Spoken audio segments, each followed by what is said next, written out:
Maligayang pagbabalik mga kasolida dahil sa binitawang pahayag ni Bob Arum patungkol kay Pacquiao at Inoue. Marami na nga nagbigay ng reaksyon na maging ang ating pambansang angas ng Pinas.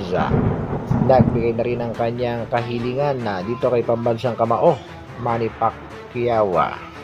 Angas ng Pinas may panawagan na kay Manny Pacquiao. Yan ang ating mga pag-uusapan na para sa ating unang balita mga kasolid. Nalalapit na ang rematch sa pagitan nitong si Brandon Figueroa kontra kay Stephen Fulton. Matatandaan natin na hindi sang-ayon itong si Brandon Figueroa, heartbreaker sa naging desisyon ng mga hurado sa kanyang unang laban kay Stephen Fulton.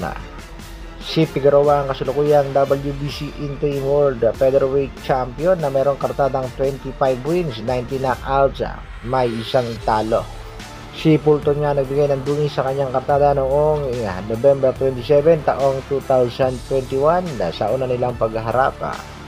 Nagbigay naman ng babala itong si heartbreaker kay Japanese Monster Naoya Inoue na papabalitang akit ng featherweight division. Brandon Figueroa warns Naoya Inoue, "Featherweight is my division. I have the power to knock out Monster Inoue."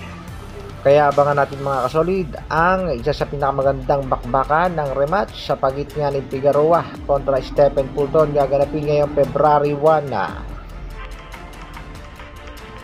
Sa kabilang balita naman mga kasolid, angas ng Pinas nagbigay na rin ang kanyang reaksyon patungkol nga sa mga binitawang salita ni Lolo Bob Arum. Iyan nga ay ang tila pangmamaliit ni Arum sa ating pambato, pambansang kamao Manny Pacquiao, matapos sabihin ni Arum na mas legendary daw itong si Inoue, mas matalino at mas magaling kaysa kay Pacquiao. Isa sa mga tinitingnan dahilan nitong si Arum dahil sa kanyang nabanggit na pahayag ay patungkol nga sa pagiging undefeated ni Inoue hanggang sa kasalukuyan. At ito nga mga kasolid ang panawagan ni Cuadro Alas, "It's my boy, Boss Manny Pacquiao, itapat mo na yan sa akin yung monster. Wala namang ibang katapat yan kundi ako lang para matapos niya ang agawan nyo sa legacy. Tulungan mo nga ako para mag-cross na kami para tapos na ang istorya nyo."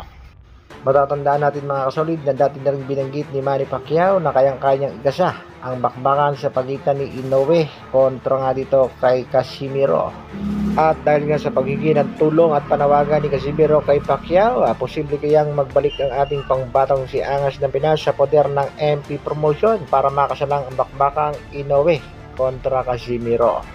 Matatandaan din natin mga kasolid na sinabi nitong si MP President na si Angas ng Pinas ang posible talagang tumalo sa tinaguriang halimo ng Japan na si Naoya Inoue, at kung sakaling babalik itong si Casimiro sa MP promotion sang-ayon ba ang mga kasolid natin dyan?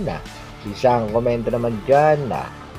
Marami talaga nag-aabang sa bakbakang Casimiro at Inoue dahil dati na yang nakaza pero na-postpone lamang at dapat nga lamang na matuloy ang bakbakang Casimiro at Inoue.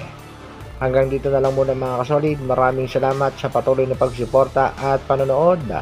Isang like naman dyan, at sa mga bago, pa-share at pa-subscribe na rin ang ating video. Mabuhay, Dr. Alvin Vlogs.